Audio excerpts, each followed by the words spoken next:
everybody. Welcome to Inside AWAI, Real Copywriters, Real Strategies, Real Success. I'm thrilled to be here today with Stacy Eleczko. Hi, Stacy.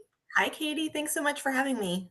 Oh, I'm really excited to hear about what you're doing because as I've heard you described, you are a B2B copywriter on a mission. So can you speak a little to that, please, just to have everybody get to know you?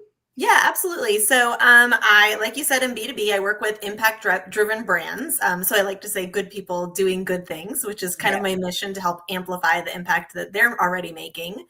And I started off doing website copywriting, and I still do website copywriting, but I also focus really heavily on the strategic parts before. So I do a lot of positioning and messaging strategy as well. Fantastic. Now, I know that you recently co-founded Content Circle, which is a membership site. And can you tell us a little bit about that? Yeah, absolutely. So a large part of how I've grown my business is on LinkedIn. And that has been through my content and the relationships that I've built there. And I've helped other people do the same. And I kept having people ask me about, well, how did you do this? Right. And so there was definitely a need for that. And I was at a summit last year where I met another woman who's a LinkedIn strategist. And she and I both had these ideas of we wanted to create some kind of membership offer, but really didn't want to launch it on our own. So in this past July, we launched our Content Circle, which is just a membership for business owners who are working to create content that connects, that converts, and that helps them grow their businesses on LinkedIn too. I love that. And just speak a little bit about working with a partner. Like, why did that appeal to you, and what do you see as the benefits of that? Yeah, that's a really good question. So my initial thought in doing this is I wanted to have I was thinking of doing it as maybe an email membership or something like that. But what I knew is that people would need more support and accountability than I could provide them via an email course. So this had just been kind of on the back burner for me. And then Wendy, who's my partner, actually approached me and said, hey, I have this idea. And her idea was literally the idea I had, but instead of doing it via email, doing it with live weekly meetings. So that was really appealing to me that I don't have the bandwidth to do this on my own, but as a partner, we can do this together. And she was the perfect partner for me because she is a business growth strategist. She's a LinkedIn strategist. I bring the piece with understanding brand messaging and how to write effective copy. So our skill sets complement each other really well. Oh, that's perfect. And it makes it more fun, right? Yes, for sure. So I'm going to ask you about some tips for LinkedIn, since so many of our members do use that to reach out and connect. But first, I'd like to hear a little bit about the types of projects you work on in your brand work and with the clients that you're working with. Yeah, absolutely. What's a typical day like, or a typical week as project-wise? Yes. So, well, I can kind of tell you this week what I'm working on, which is pretty much a typical week. So I'm currently working with a tech startup in B2B, or B2B tech startup. And so what I'm working with them on is their messaging strategy. And so I just went through and did an analysis of the client interviews that I did, the customer surveys I launched, all of the research, and sent that off to them. I'm working with an author and a speaker right now. So we just wrapped up the messaging part of it, and I'm getting ready to start working on doing their website copy. And so we had a strategy session this week. I had a strategy session with a career coach this morning. So I really get a chance to do all kinds of fun things. Yeah. What's been a recent win? I always like to ask that. Yeah. So previously, I was in education for a long time before I became a copywriter. And I did a lot of speaking in that realm. And I finally decided, hey, I really need to leverage that experience. So in September, I was a keynote at a summit. It was amazing. I thought I was going to be sick to my stomach before I got on the stage, but it went really well. And I actually got a couple of clients out of that. I have a discovery call scheduled. So I have a lot of momentum going with speaking now, and I'm really excited about that. That's fantastic. That is a huge win. So how did you go from teaching to copywriting? What was that path, that career turn like? Yeah. So, well, I used to say that I found copywriting by accident, but now I realize I found copywriting because of good copywriting. So I was scrolling on Facebook one day and I just happened to see an ad for a copywriting course. I wish I remember what course it was. I don't because I didn't take Okay. it. But I went down the rabbit hole of like, well, what is this copywriting thing? And is this something I could do? And I realized that like, wow, I do have the skills that I could Mhm. put into place. And the thing I loved about it is it didn't require me going back to school. Right. I didn't need to get a whole new degree. I had the skills and I could just kind of ease myself into it. And so, yeah, I started off building my business on the side while I was still working at full time that first year. And I do think teachers have a special gift when it comes to copywriting because you know how to explain things, you know how to communicate and teach, which is what copywriting does. So what would you say is something that has surprised you in your new life as a copywriter now? Like, what's something like, wow, this is Yeah. really cool. Well, so I think for me, it's the idea that like I'm an entrepreneur now. I mean, when I You're started, a I was just business kind of, owner. Yes. yes, yes. And like, that was never in the cards for me. If you asked me 5 years ago if I would ever own a business, I would have been like, Mhm. no, not happening. And now I can't imagine anything else. And then also the amazing relationships that I've been able to build just through, yeah, LinkedIn has been huge for me with that.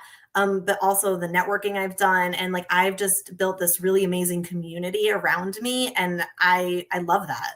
Yeah, it's very rare. I mean, I've always been in this world, but I know that the support and connection and camaraderie among copywriters, it's not like that everywhere else. It really is a special or part of a special group, which it was. I love that AWAI fosters that, and Yes. that's such a big part of our world. How did you find AWAI? Yeah, so I can't remember how I initially found you guys, but I do know like when I went through that phase of let me learn everything about copywriting, I did all of the research.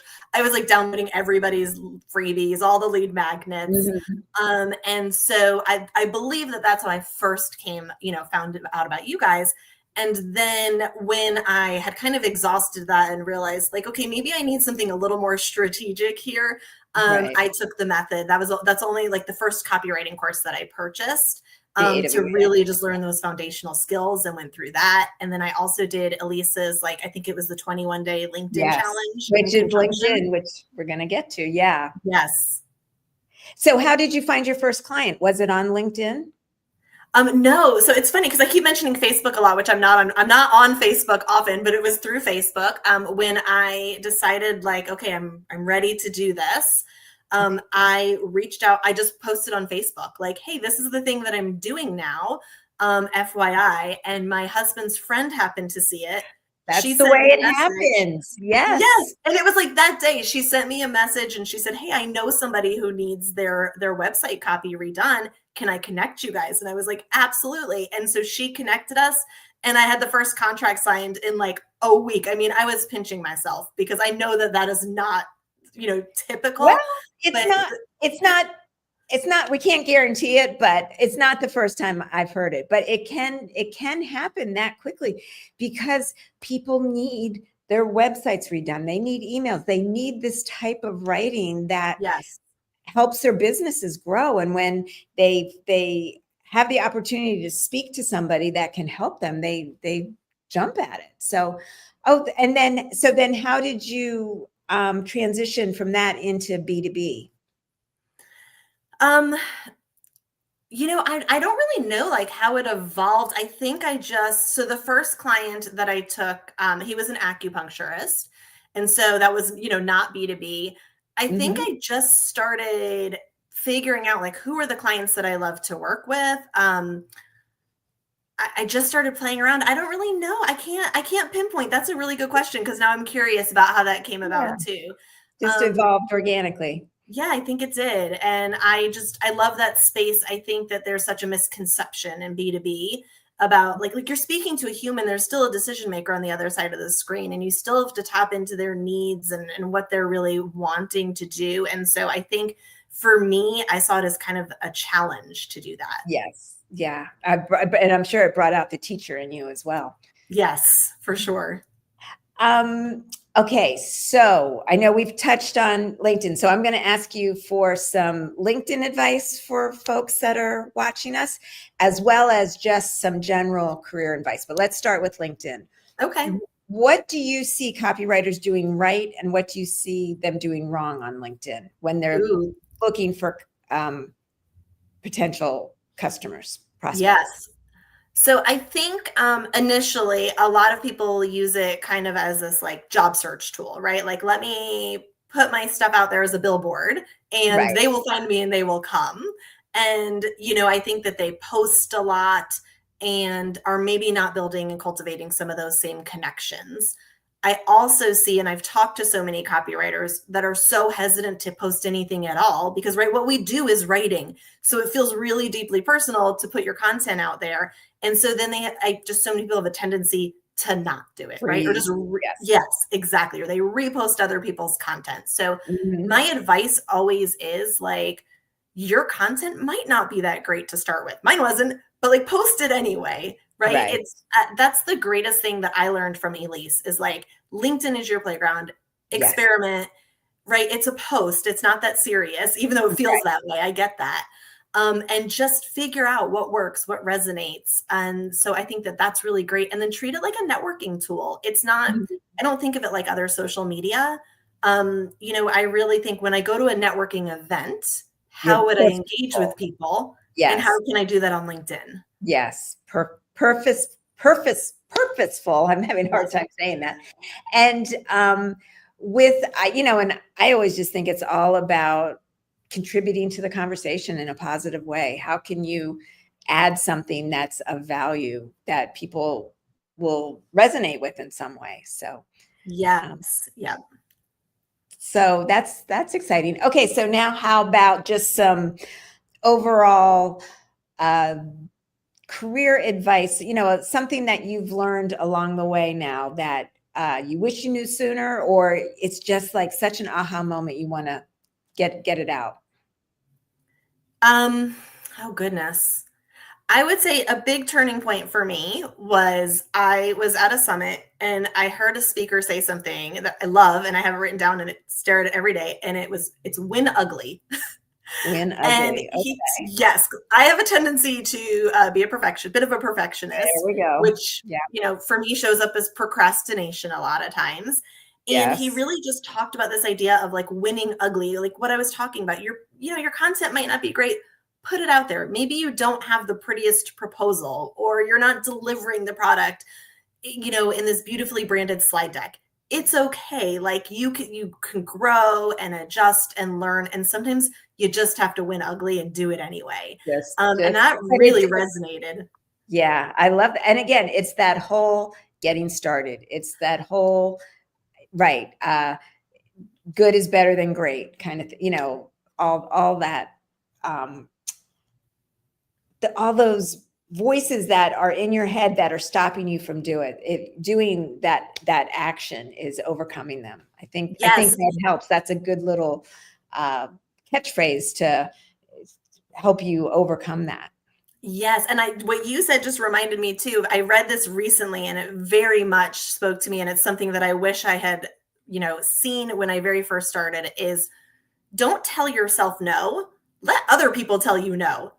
But don't tell yourself no and stop yourself from doing things that you want to try or that you want to do. So I think it's like, take risks. You don't always have to play it safe.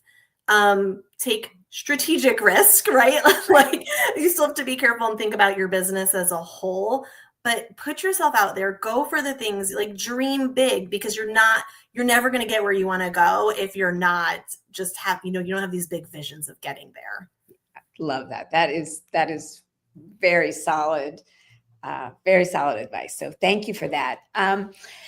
So Stacy, what's something you're excited about right now, either in your writing career or just in your life in general, something that you're, that's getting you out of bed in the morning and you're like, oh man, I can't wait to do this? Yeah, I mean, I think for me, it's really the speaking right now. Which goes back to the no thing. I had other people telling me like, oh, don't start speaking in your business yet. It's too soon, or do XYZ first, or do this. Right. And then I kept telling myself that because, right, there's smart people giving me smart advice that maybe worked for someone else. But then finally I was like, you know what? But I love speaking. I'm good at it. Let me just get out there. Worst case that happens, I get up on a stage and I bomb it and it's terrible and I never do it again, right? But like there will be a lesson in there somewhere. Right. So I'm just really excited about that and pursuing that and figuring out how that fits in. Because like I said, I love working with impact-driven businesses, but when it's one-to-one work, you impact one business at a time. Yes. And so I think this will give me a bigger opportunity to impact more people and just kind of and connect and meet with more people. Oh, I love that. And I can't wait to talk to you again the next time and just see how these magical connections happen and what they lead to. And, send me a note when you're going to be speaking sometime and I'd love to share it or, pop in or see if you're online or something. I'm sure it would be so much fun to see you in action. Yeah, I would love that. What you love. So, Stacy, I want to really thank you for your time today and just the motivation, the insights. How long ago was it that you went full time with copywriting? So last June is when I officially resigned. Wow. The year before that, the school year before that, the plan was to work part-time and have my business part-time. The business became full-time. And I'm very much a person, I'm like, well, I said I was going to stick the school year out. So I did, right. But officially last June. And so it's been a year. So much fun. Fantastic. Well, wishing you continued success. And thank you so much for sharing your time and your wisdom with us today. Really appreciate it. Yeah. Bye. Thank you for having me. I appreciate it. Bye, everybody. See you next time.